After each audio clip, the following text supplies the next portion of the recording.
ఇక రాజ్ తరుణ్ లావణ్య కేసులో మరో ట్విస్ట్ నెలకొంది. నిరాహార దీక్షకు సిద్ధమైంది రాజ్ తరుణ్ లవర్ లావణ్య. 3 డిమాండ్లతో లావణ్య నిరాహార దీక్ష చేయబోతున్నట్టు తెలుస్తోంది. ఇక డిమాండ్ 1, మాల్విని రాజ్ తరుణ్ వదిలేయాలి. సో మొత్తం మీద డిమాండ్ 1 తన అంశం ఏంటంటే మాల్విని రాజ్ తరుణ్ వదిలేయాలి. ఇది మొదటి డిమాండ్గా ఉందట. ఇక డిమాండ్ 2, రాజ్ తరుణ్ నన్ను భార్యగా అంగీకరించాలి. ఇక డిమాండ్ నెంబర్ 3, మాల్వి కుటుంబంపై చర్యలు తీసుకోవాలి. ఈ 3 డిమాండ్ల మీద త్వరలో అంటే ఈ రోజు నుంచి లావణ్య నిరాహార దీక్ష చేయబోతున్నట్టుగా తెలుస్తోంది. సో నిరాహార దీక్షకు సంబంధించి 3 డిమాండ్లను ఆమె ఇప్పటికే వెల్లడించింది. ఆ డిమాండ్లు ఏంటంటే రాజ్ తరుణ్ తనను భార్యగా అంగీకరించాలి, 1, మాల్వి కుటుంబంపై చర్యలు తీసుకోవాలి, తర్వాత మాల్విని రాజ్ తరుణ్ వదిలేయాలి. ఈ 3 ప్రధాన డిమాండ్ల మీద లావణ్య ఈరోజు దీక్ష చేయబోతోంది. ఇక రాజ్ తరుణ్ మాల్వి ఇప్పటికీ కలిసే ఉంటున్నారంటూ కూడా లావణ్య ఆరోపిస్తోంది. పోలీసుల తీరుపైన లావణ్య తీవ్ర అసంతృప్తి వ్యక్తం చేస్తోంది.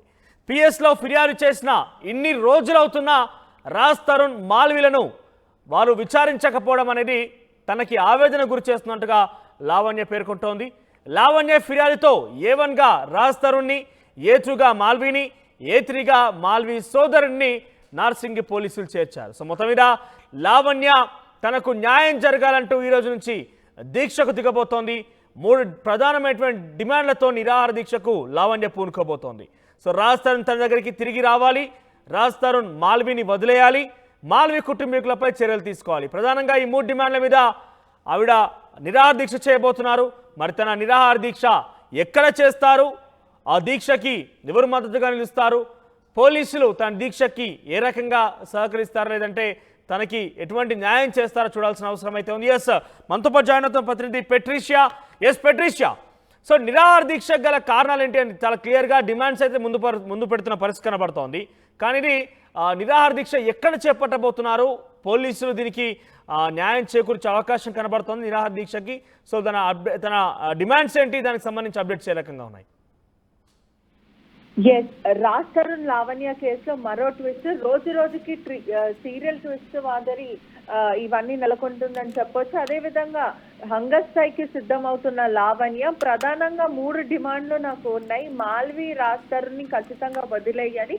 గతంలో నుంచి ఏదైతే లావణ్య మీడియా ముందు వచ్చినప్పటి నుంచి ఒకటే స్టేట్మెంట్ పైన ఉంది, మాల్వి రాజ్ తరుణ్ ని వదిలేయాలి, రాజ్ తరుణ్ నన్ను భార్యగా అంగీకరించాలి, అదే విధంగా మాల్వి కుటుంబం పైన చర్యలు తీసుకోవాలంటూ ఈ 3 డిమాండ్లు లావణ్య చెప్పడం అయితే జరుగుతుంది. రాజ్ తరుణ్ మాల్వి ఇప్పటికే కలిసి ఉంటున్నారు. వాళ్ళిద్దరు ఫోన్లు కూడా అవుట్ ఆఫ్ కవరేజ్ ఉంది. గత కేసు స్టార్ట్ అయిన రోజు నుంచి డే 1 నుంచి వాళ్ళ ఆన్సర్ చేయడం జరిగింది. డే 2 నుంచి వాళ్ళ ఫోన్లు కూడా ప్రధానంగా స్విచ్ ఆఫ్ ఉన్నాయి. మరి వాళ్ళు ఎక్కడికి వెళ్ళారు, నేను ఎవిడెన్స్ అన్ని పూర్తిగా సబ్మిట్ చేశాను, నా స్టేట్మెంట్ రికార్డ్ చేశారు, ఎఫ్ఐఆర్ నమోదు చేశాను, అయినప్పటికీ కూడా పోలీసులు దీని గురించి పట్టించుకోవట్లేదు. మాల్వి ఇన్సూరెన్స్ పెట్టి పోలీసుల నుంచి ఎటువంటి స్పందన అయితే లేదు. వాళ్ళ తీరు మీద నేను తీవ్రమైన ఆగ్రహం వ్యక్తం చేస్తున్నాను. ఇప్పటి వరకు నేను అన్ని సబ్మిట్ చేసిన తర్వాత కూడా రాజ్ తరుణ్ని విచారణకి పిలవడమే కానీ, లేకపోతే మాల్వి మల్హోత్రాని విచారణకు రమ్మనడం కానీ, ఇవన్నీ ఏది చేయకుండా పోలీసులు నా కేసు అసలు పట్టించుకోవట్లేదు అని లావణ్య చెప్పడం అయితే జరుగుతుంది. మరో విషయం కూడా ఇప్పటికే నార్సింగ్ పోలీస్ స్టేషన్ A1గా రాజ్ తరుణ్, A2గా మాల్వి, A3గా మాల్వి సోదరుడు మయాంక్ అని పూర్తిగా తెలుస్తుంది. ఇవన్నీ జరుగుతున్నప్పుడు నిన్న ప్రధానంగా ఒక కాల్ రికార్డింగ్, ఏదైతే వీడియో రికార్డింగ్ కూడా రిలీజ్ చేయడం అయితే జరిగింది. మాల్వి బాయ్ ఫ్రెండ్ యోగేష్ ని డంప్ చేసినట్టు, ఏదైతే యోగేష్ ని అతి దారుణంగా ఫేక్ కేసులో ఇరికించి అతన్ని మోసం చేసి అతని దగ్గర సుమారుగా కొన్ని కోట్ల రూపాయలు లూటీ చేసింది మాల్వి అంటూ తన తల్లి భార్కాదేవి ఒక ప్రెస్ కి ఒక వీడియో రిలీజ్ చేయడం అయితే జరిగింది. ప్రధానంగా మాల్వి తన గుట్టు బయటపెట్టింది, ఏదైతే లావణ్య మాల్వి గుట్టు బయటపెట్టిందని క్లియర్ గా అయితే తెలుస్తుంది. రోజు రోజుకి దీంట్లో ఉత్కంఠ పెరుగుతుందనే చెప్పాలి. ఎందుకంటే ఒకవైపు మాల్వి మల్హోత్రా ఎఫ్ఐఆర్స్ బయటపడుతున్నాయి, మరోవైపు లావణ్య పైన ఎఫ్ఐఆర్స్ ఉన్నట్టు ఆరోపణలు వస్తున్నాయి, రాజ్ తరుణ్ పైన ఉన్నట్టు ఎఫ్ఐఆర్స్ వస్తున్నాయి. కానీ ఇదంతా హై డ్రామా క్రియేట్ అవ్వడంలో పోలీసులు ఇప్పటి వరకు ఎందుకు చర్య తీసుకుంటలేదు అని లావణ్య ప్రధానంగా క్వశ్చన్ చేయడం జరుగుతుంది. పెట్రిషియా, నిరాహార దీక్ష ఎక్కడ చేసే అవకాశం కనబడుతోంది? అంటే దీనికి పోలీసులు ఎటువంటి న్యాయం చేకూర్చే అవకాశం కనబడుతుంది? అంటే ఇప్పటికే సుమారుగా కేసు నమోదై కూడా సుమారుగా వారం 10 రోజులు కావస్తోంది. సో ఈ యొక్క సీరియల్ లాగా విన్నట్టుగా ఈ చాప్టర్ కొనసాగుతోంది. సో పోలీసులు ఎందుకు విచారించడం లేదు మాల్విని కానీ రాజ్ తరుణ్ కానీ? ఖచ్చితంగా హంగర్ స్ట్రైక్ చేస్తాను, నేను నిహార దీక్ష చేస్తాను, ఖచ్చితంగా చేస్తానని లావణ్య చెప్పడం అయితే జరుగుతుంది. ప్రధానంగా ఎక్కడ చేస్తుంది, ఎప్పుడు చేస్తుంది అనే వరకు ఇంకా సస్పెన్స్ నెలకొంది అని చెప్పొచ్చు. ఎందుకంటే నేను వెయిట్ చేస్తాను. పోలీసుల తీరు మీద నేను తీవ్రమైన ఆగ్రహం వ్యక్తం చేస్తున్నాను. ఎందుకంటే ఇప్పటి వరకు ఎన్నిసార్లు నేను పోలీస్ స్టేషన్ కి వెళ్ళినా, ఇప్పటికీ నేను 2-3 సార్లు పోలీస్ స్టేషన్ కి వెళ్ళడం జరిగింది. నా స్టేట్మెంట్ తీసుకున్నారు. నేను పూర్తి ఎవిడెన్స్, కాల్ రికార్డింగ్స్, సుమారుగా 600-500 ఫోటోలు నేను సబ్మిట్ చేయడం జరిగింది. ఇవన్నీ సబ్మిట్ చేసిన తర్వాత ఎగ్జాక్ట్లీ అంటే ఇన్ని రకాల ఆధారాలు సమర్పించినప్పటికీ పోలీసులు రాజ్ తరుణ్ ని మాల్విని ఎందుకు విచారించలేకపోతున్నారు? వాళ్ళు ఇక్కడ ఎఫ్ఐఆర్ కూడా జోడించారు. A1 గా రాజ్ తరుణ్, A2 గా మాల్వి ఉన్నప్పటికీ ఎందుకు అన్ని ఆధారాలు సమర్పించినా కూడా ఎందుకు విచారణకి వారిని తీసుకోలేకపోతున్నారు? ఇదే ప్రశ్న లావణ్య అడగడం జరిగింది.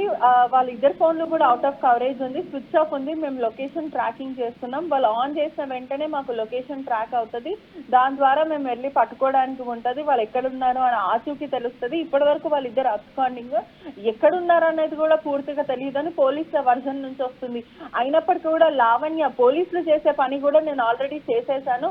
ఒకవైపు ఎవిడెన్స్, వాళ్ళిద్దరు కలిసి ఉన్నట్టు ఎవిడెన్స్, రాజ్ తరుణ్ నన్ను వదిలేసినట్టు ఎవిడెన్స్, కాల్ రికార్డింగ్స్, రాజ్ తరుణ్కున్న ఎఫ్ఐఆర్స్, మాల్వి మల్హోత్రాకున్న ఎఫ్ఐఆర్స్, ఇవన్నీ కూడా నేను పోలీసులు చేసే పని కూడా నేను 80% నేను చేసి పెట్టేశాను. అయినప్పటికీ కూడా వాళ్ళని అరెస్ట్ చేయడమే కానీ, అదుపులోకి తీసుకోవడం కానీ, విచారించడం కానీ ఇవన్నీ ఎందుకు చేయట్లేదు అని లావణ్య క్వశ్చన్ చేయడం అయితే జరుగుతుంది. పోలీసుల వైపు మాత్రం వాళ్ళ లొకేషన్ అనేది ట్రాక్ అవ్వట్లేదు. ఇప్పటి వరకు ట్రాక్ అయిన వెంటనే మేము పట్టుకుంటామని చెప్తున్నారు.